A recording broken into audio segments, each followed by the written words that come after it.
వృశ్చిక రాశి వారు ఈ నూతన ఆంగ్ల సంవత్సర ప్రారంభకాల సమయంలో అష్టమి తిథి యందు అమావాస్య తిథి యందు ఎలాంటి విధి విధానాలు పాటించాలో ఈ వీడియోలో సవివరంగా సంపూర్ణంగా తెలుసుకుందాం. వృశ్చిక రాశిలో ఏ నక్షత్రాలు వస్తాయనగా విశాఖ నక్షత్రంలోని చివరి పాదం 4వ పాదము, అనురాధ నక్షత్రంలోని 4 పాదాలు, జ్యేష్ఠ నక్షత్రంలోని 4 పాదాలు కలిపితే వృశ్చిక రాశి.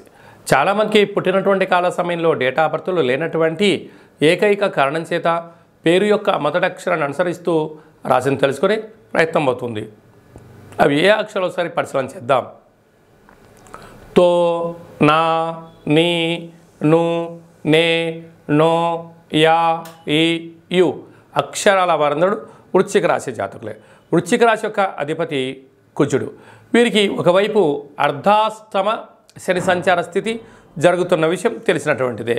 రాశిలోనే బుధ శుక్ర సంచార స్థితి ఉండడం వలన వృత్తులలో, ఉద్యోగాలలో, వ్యాపారాలలో, సేవారంగ కార్యక్రమాల్లో వీరికి మంచి అవకాశాలు రాబోతున్నాయి. గృహాలు, క్రయ విక్రయాలు, భవనాలు, ఆధ్యాత్మిక తీర్థయాత్రలు, సేవారంగ కార్యక్రమాల్లో అన్నింటా విజయం వీరి సొంతం కాబోతుంది. ధనావాకు కుటుంబ స్థానంలో రవికుజ సంచార స్థితి ఉండడం వలన ధనపరమైనటువంటి ఇబ్బందులు, ఉద్యోగాలు, ప్రభుత్వ అధికారులతో, ప్రైవేట్ రంగ సంస్థలతో ఆరోగ్యపరమైనటువంటి ఇబ్బందులు పొంచి ఉన్నాయి. కనుక దయచేసి అప్పులు ఇచ్చి పుచ్చుకునే వ్యవహారంలో ఎంతో జాగ్రత్త అవసరమని చెప్పి మీరు గుర్తుపెట్టుకోవాలి. అర్ధాష్టమ శని సంచార స్థితి కారణం వలన మీ జన్మ నక్షత్రం రోజున, అలాగనే మంగళవారం రోజున, అష్టమి అమావాస్య తిథుల యందున దూర, వాయు, జల ప్రయాణాలు, ముఖ్యమైన పనులను వాయిదా వేసుకోవడము ఉత్తమోత్తంగా భావించగలగాలి. సంతాన స్థానంలో రాహు సంచార స్థితి ఉండడం వలన తల్లిదండ్రుల మాట, గురువుల మాట, పెద్దవారి మాట విన్నట్లయితే కష్టాలకు ఫుల్ స్టాప్ చెప్పి ఐశ్వర్యం స్వాగతం పలికే పరిస్థితి ఉంటుంది. అలాగా అందుకే పెద్దవాళ్ళు చెప్తూ ఉంటారు, ఇల్లు కట్టి చూడు, పెళ్లి చేసుకొని చూడు అంటూ ఉంటారు. ఈ రెండు చాలా దీర్ఘకాలికమైనటువంటి కాలంలో ఐశ్వర్యాన్ని, ఆనందాన్ని, కష్టాలను కట్టిపెట్టే పరిస్థితి ఉంటుంది. కనుక పెద్దవాళ్ళ మాట మీకు శిరోధార్యం అని చెప్పి గమనించాలి. 6వ స్థానంలో గురు సంచార స్థితి ఉండడం వల్ల నిత్యము రుణభయం, రోగభయం, శత్రుభయం, అగ్నిభయం పంచి ఉంది. కనుక తొందరపాటు నిర్ణయాలకు ఇది సరైన సమయం కాదు అని చెప్పి గమనించాలి. లాభస్థానంలో కేతు సంచార స్థితి ఉండడం వల్ల ఈ వృశ్చిక రాశి వారు ఎంతటి తెలివివంతులు అయ్యారంటే రాబోయే కాలాన్ని అది అదృష్టం కానీ దురదృష్టం కానీ ముందే అంచనా వేసి తగు ప్రణాళికలు రచించుకోవడంలో వీరికి వీరే సరిసాటి అని చెప్పి గమనించాలి. కనుక రాబోయే కాలాన్ని నిత్యము పరీక్షిస్తూ ఇబ్బందులకు స్వాగతం పలకుండా కష్టాలకు ఫుల్ స్టాప్ చెప్పే ప్రయత్నం చేయగలగాలి. అలాగనే చేతి వృత్తుల వాళ్ళు, సాఫ్ట్వేర్, హార్డ్వేర్ రంగంలో ఉండబడిన వారు, స్వయం వృత్తుల వారు, సేవా రంగాల వారు, గృహ భవన నిర్మాణ కార్యక్రమం చేసేటువంటి వారందరూ కూడా ఎన్నో జాగ్రత్తలు అవసరమని చెప్పి గుర్తుపెట్టుకోగలగాలి. ఈ అష్టమి తిథి యందున, ఈ అమావాస్య తిథి యందున వీలైనంత వరకు మీ కులదేవతలకు నమస్కారం చేయడము, గతించిన పెద్దవారి పేరుపైన ఏదో ఒకటి అన్నదానం చేయడము, ప్రతిరోజు ఉదయం కానీ మధ్యాహ్నం కానీ తినేటువంటి కాల సమయంలో కుక్కకు కానీ, కాకికి కానీ, సాధువులకు కానీ దానం చేసి తిన్నట్లయితే మీ కర్మను దానం చేసిన వారు అవుతారు అని చెప్పి గమనించాలి. నూతన ఆంగ్లనామ సంవత్సర ప్రారంభకాల సమయంలో ధనుసు రాశి వారు అష్టమి అమావాస్య తిథి యందున ఎలాంటి విధి విధానాలు పాటించాలో ఈ వీడియోలో సవివరంగా సంపూర్ణంగా తెలుసుకుందాం. ధనుసు రాశిలో ఏ నక్షత్రాలు వస్తాయనగా మూలా నక్షత్రంలోని 4 పాదాలు, పూర్వాషాఢ నక్షత్రంలోని 4 పాదాలు, ఉత్తరాషాఢ నక్షత్రం 1 పాదం కలిపితే ధనుసు రాశి. చాలామందికి పుట్టినటువంటి కాల సమయంలో డేటా బర్త్లు లేనటువంటి వారికి పేరు యొక్క మొదటి అక్షరాన్ని అనుసరిస్తూ ఎలా తెలుసుకోవాలో తెలుసుకుందాం.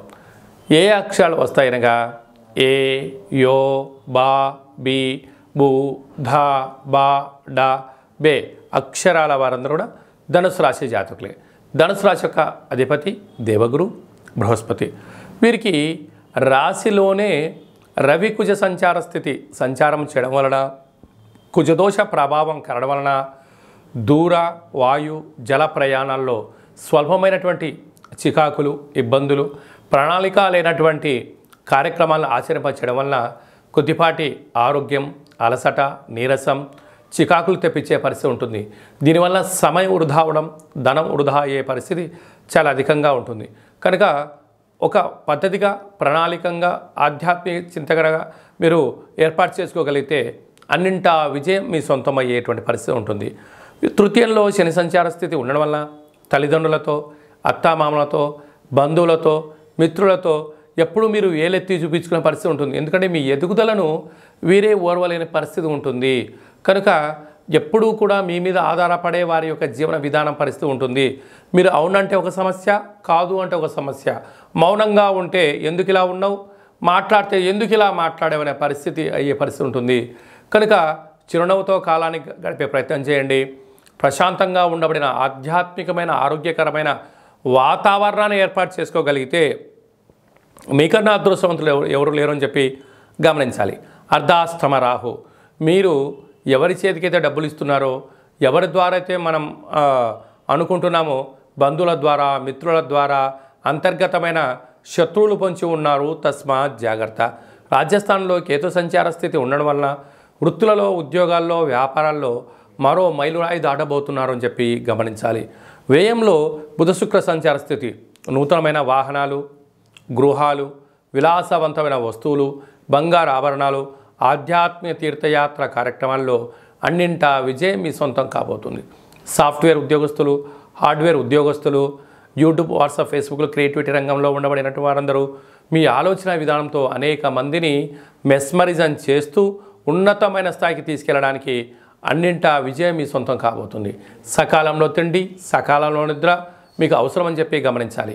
ఈ అష్టమి, అమావాస్య తిథులలో మీ జన్మ నక్షత్రం రోజున దూరవాయు జల ప్రయాణాలు పెట్టుకోకపోవడము, ఆవేశంగా దూరంగా ఉండడము, జ్ఞానంగా ఉండడము, ఆధ్యాత్మిక చింతనగా ఉండడం వలన యోగదాయకం. కనుక బృహస్పతి యొక్క ఆశీస్సులను, సకల దేవతల ఆశీస్సులు పొందాలి అన్నట్లయితే సద్గురు సాయినాథ స్వామి యొక్క దేవాలయంలో గురుచరిత్ర పారాయణం చేయడము, కుక్కలకు ఆహారాన్ని అన్నదానం చేయడము, అష్టమి అమావాస్య సందర్భంగా కాళికామాత లేకపోతే కాళభైరవ స్వామి యొక్క దేవాలయంలో మద్యాన్ని కానీ ఆహారాన్ని కానీ సునకపు ఆహారాలకు దానం చేయడం వల్ల యోగదాయకం అని చెప్పి గమనించాలి.